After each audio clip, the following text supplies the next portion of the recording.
Welcome back to our channel. I hope आप सभी अच्छे होंगे और आपकी तैयारी भी बहुत अच्छे से चल रही होगी। जैसा कि आपको पता ही है, मैं रोज़ सुबह आपको डेली स्टडी टारगेट देती हूँ डीएसएसबी टीजीटी मैथ्स के लिए, पेपर 2 के लिए, कि आज आपको क्या पढ़ना है। और फिर उसी पे बेस्ड शाम को 8:30 पे शाम को 8:30 पीएम पे टेलीग्राम पे फ्री ऑफ कॉस्ट आपका टेस्ट होता है, जिसके अंदर नंबर ऑफ क्वेश्चन पहले 30 थे, फिर मैंने 40 प्लस किए, फिर मैंने नंबर ऑफ क्वेश्चन को बढ़ा के अब 50 कर दिया है। ठीक है, और जिसमें से कभी कभार एक ही टेस्ट हुआ, अभी तक फुल लेंथ भी हुआ है। अब आगे मैं फुल लेंथ की भी कोशिश करूंगी कि आपके 100 क्वेश्चन के क्या हो जाएं, टेस्ट हो जाएं। अगर आप, बस मेरा ये है कि अगर आप 100 क्वेश्चन के, अगर मैं आपको 6 से 7 टेस्ट भी करवा पाई ना, तो मुझे लगता है कि मेरा जो मैंने सोचा था वो सक्सेसफुल हो जाएगा। जितना मैं चाहती थी वो मैं करवा पाऊंगी। पहले ये मैं इतनी सारी प्रैक्टिस करवा दूंगी कि 6 से 7 पेपर, जिसमें से एक मैं करवा चुकी हूँ, उसका सॉल्यूशन मैंने अभी तक नहीं डाला है। अगर 6 से 7 मैंने फुल लेंथ टेस्ट करवा दिए ना आपके, तो बस मैंने इतना ही सोचा है। अगर इतना कर लोगे तो मुझे लगता है आप बहुत अच्छा परफॉर्म कर पाओगे, बहुत ही अच्छा परफॉर्म कर पाओगे पेपर 2 में। तो अगर आप लोगों को टेलीग्राम चैनल का जो लिंक है वो डिस्क्रिप्शन बॉक्स में है। डिस्क्रिप्शन बॉक्स में टेलीग्राम चैनल का लिंक है, आप डिस्क्रिप्शन बॉक्स में जाके टेलीग्राम चैनल को ज्वाइन कर सकते हैं। और फिर भी अगर आपसे नहीं हो रहा ज्वाइन, तो आप मुझे कमेंट कर देना यूट्यूब पे। मैं जैसे ही कमेंट को देखूंगी तो मैं रिप्लाई कर दूंगी। वहाँ पे चैनल का जो टेलीग्राम चैनल का है उसका लिंक मैं आपको पिन कर दूंगी, फिर वहाँ से आप ज्वाइन कर लेना। ठीक है, तो क्या करना है आपको। एक तो अगर आप इसको मुझे लगता है आज हमें 18th डे है, 18वां दिन आज हमारा। 17 दिन हो गए हैं हमें, पिछले 17 दिन से हम लगे हुए हैं सिलेबस को रिवाइज करने में। और आप लोगों को खुशी होगी जो स्टार्टिंग से मेरे साथ जुड़े हुए हैं, कि मैं थोड़ा सा आपको बता दूं कि हमने क्या क्या कर लिया है। तो देखिए, ये आपका है सिलेबस। तो इसमें मैंने यूनिट फर्स्ट जो है आपकी कैलकुलस, ये मैंने नहीं करवाई है। और ये आप लोग मेरे पास कंटेंट भेजोगे, मेरे पास कोई कंटेंट भी नहीं, मैं इतना आपको करवा दूंगी। तो मैं आपसे 3 जो बुक का, बेसिकली तो 2 ही बुक का, तीसरी की तो ज़रूरत भी नहीं है, फिर भी अगर भेज दो तो बहुत अच्छी बात है। तो आप लोग कहीं से अरेंज करके मेरे पास भेजिएगा। ठीक है, ये बुक हम कर चुके हैं। मैंने इस पर आपको भरपूर क्वेश्चन प्रैक्टिस भी करवा दिए हैं। और ये मैंने अलजेब्रा की बुक जो है वो आपकी कंप्लीट हो चुकी है, मैंने रिवीजन आपका करवा दिया है। और इसका अगर थ्योरी पोर्शन मैंने यूट्यूब पे फ्री ऑफ कॉस्ट आपको पढ़ा ही रखा है। नेक्स्ट अपने पास है रियल एनालिसिस, ये मैंने आपको करवा दिया है और इसके क्वेश्चन प्रैक्टिस चल भी रहे हैं और मैंने बहुत सारे करवा भी दिए हैं और भी करवा दूंगी आगे, कोई दिक्कत नहीं है। नेक्स्ट अपने पास है डिफरेंशियल इक्वेशन, ये मैंने नहीं करवाया है, ये हमने नहीं किया है, यानी कि एक ऊपर नहीं किया था, एक ये हो गया तो सेकंड। अपने पास थ्योरी ऑफ रियल फंक्शन हमने अभी कल ही खत्म किया है, ये अपना हो चुका है। आज हम स्टार्ट करेंगे मल्टी वेरिएबल कैलकुलस। ठीक है, पीडी मैंने आपका नहीं करवाया है, पीडी मैंने आपका नहीं करवाया है, तो तीसरा पेपर जो मैंने नहीं करवाया है। नेक्स्ट अपने पास आता है Riemann integration and series of function, ये मैंने यूट्यूब पे वैसे पढ़ा रखा है, ये भी मैंने नहीं करवाया है। तो पेपर नंबर कितना हो गया अपने पास, 4।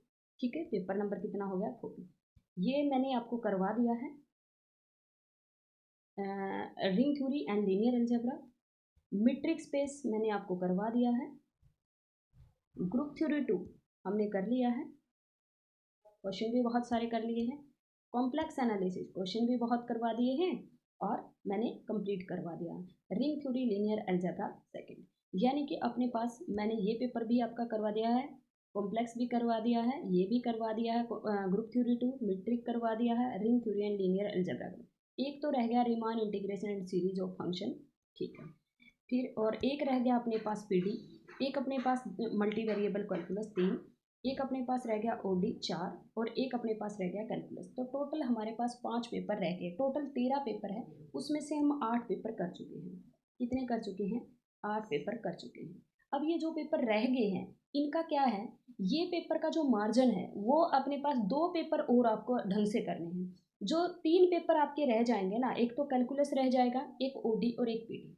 भाई इसमें से मैक्सिमम से मैक्सिमम 3 पेपर को मिला के 20 मार्क्स का पेपर आपका, जैसे 90 का आता है, तो 90 में से मैक्सिमम इसका जो मार्जिन रहेगा वो 20 नंबर का रहेगा। ठीक है, 20 नंबर से ज़्यादा का इसका मार्जिन नहीं रहेगा। तो अब मान के चलिए अगर हम 2 पेपर और कर लेते हैं तो 70 मार्क्स आपके हाथ में। आप प्रैक्टिस कितना करते हैं वो आप पे डिपेंड करता है, लेकिन यहाँ से पेपर मैक्सिमम आपका रहेगा। ये 20 नंबर का जो है, जो कैलकुलस है, ओडी है और पीडी है, ये 3 ऐसे पेपर हैं जिसमें से मुझे लगता है कि 20 मार्क्स तो ये ले ही जाएंगे, क्योंकि पहले भी ऐसा ही हुआ है, 15 से 20 नंबर ये कवर कर रहे हैं हर पेपर में।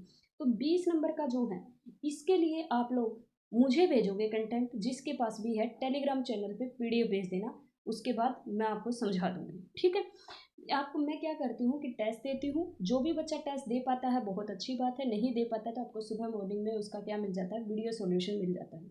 आप प्रिंट आउट वहाँ से निकलवा लीजिए, साइड में जो मैं एक्स्ट्रा फैक्ट बताती हूँ वो लिख लीजिए और सॉल्यूशन देख लीजिए, जिसको नहीं आता है मैथ उनके लिए, ठीक है भाई। चलो फिर करें स्टार्ट।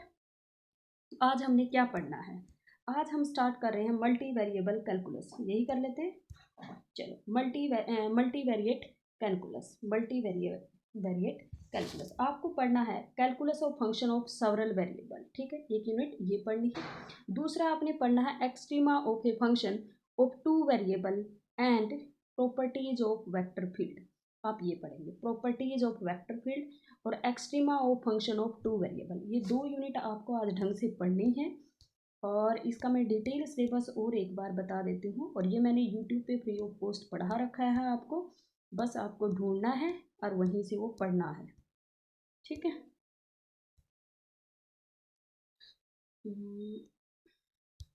देखो कहाँ ढूंढ रही हूँ, multi variable calculus, real number, एक मिनट भाई, एक मिनट बस, अभी बता देती हूँ, ये रहा, ठीक है। यूनिट फर्स्ट में आपको calculus of function of several variable में आपको पढ़ना है function of several variable, level curve क्या होते हैं and surface, limit and continuity, partial differentiation, higher order partial derivative. ये मैंने नहीं पढ़ा रखा शायद, मल्टी वेरिएट कैलकुलस शायद ही पढ़ा रखा, शायद नहीं पढ़ा रखा, एक यूनिट तो करवा रखी, Green and Stokes theorem and Gauss divergence theorem, ये नहीं पढ़ा रखा। तो partial differential equation, higher order partial derivative, tangent plane क्या होता है, टोटल डिफरेंस क्या होता है, चेन रूल क्या होता है, डायरेक्शनल डेरिवेटिव क्या होता है, ग्रेडियंट क्या होता है, maximal normal property of the tangent क्या होता है, tangent plane and normal line क्या होता है। दूसरा आज आपको करना है extrema of a function of two variable and properties of a vector field, extrema of a function of two variable करना है, मेथड ऑफ लैंग्वेज मल्टीप्लायर करना है, कंस्ट्रेंट ऑप्टिमाइजेशन प्रॉब्लम क्या होती है, definition of vector field of divergence and curl. Basically तो तुम vector पूरा का पूरा रिवाइज कर देना, क्वेश्चन वहीं से आते हैं वेक्टर से, और इससे कहीं आते नहीं है, पर तुम्हें पता होना चाहिए प्लेन की इक्वेशन क्या होती है, नॉर्मल की इक्वेशन क्या होती है, ये तुम्हें टेंजेंट प्लेन की इक्वेशन क्या होती है, नॉर्मल प्लेन की क्या होती है, डायरेक्शन मैं बता देती हूँ मोटे मोटे क्या करना है, डायरेक्शनल डेरिवेटिव क्या होता है, टेंजेंट प्लेन क्या होता है, क्या थी टेंजेंट प्लेन की इक्वेशन, नॉर्मल लाइन की इक्वेशन करनी है, maximal normal property of gradient क्या होती है, एक्सट्रीमा ऑफ फंक्शन के लिए तुम्हें क्या करना है, तुम्हें definition of vector field divergence और कर्ल करना है, और वेक्टर फील्ड की क्या करनी है, प्रॉपर्टीज करनी है टू वेरिएबल, ये इतना पढ़ना है। आप किसी का भी यूट्यूब पे देख लेना, मैंने इसलिए नहीं पढ़ा रखा वहाँ पे क्योंकि अब भी मैं पढ़ा देती, लेकिन पता है क्या बात है, मेरे पास लिखे हुए नोट्स नहीं है जहाँ से मैं PDF बना के आपको डायरेक्ट पढ़ा सकूँ, और आपको पता है इतना टाइम नहीं है अभी कि मैं आपको बोर्ड पे लिख के पढ़ा सकूँ, ठीक है। तो आप लोग भी थोड़ा सा समझिए, ये आप क्या करना है, आप किसी को का भी यूट्यूब पे जिसने भी पढ़ा रखा हो, बहुत सारे टीचर्स ने पढ़ा रखा है, ये मैंने जो ये टॉपिक बताए हैं ये आप पढ़ लेना, और जो मैं क्वेश्चन डालूंगी वो क्वेश्चन अपने पास ये ज़रूर कर लेना, फंक्शन ऑफ सेवरल वेरिएबल, यानी कि टू वेरिएबल में टू से ज़्यादा वेरिएबल, लेकिन टू वेरिएबल का ही आता, उसके अंदर कंटिन्यूटी, डिफरेंशिएबिलिटी, ये सारी की सारी चीज़ें ज़रूर पढ़ लेना, ठीक है भाई। चलो बाय बाय, मिलते हैं नेक्स्ट क्लास में।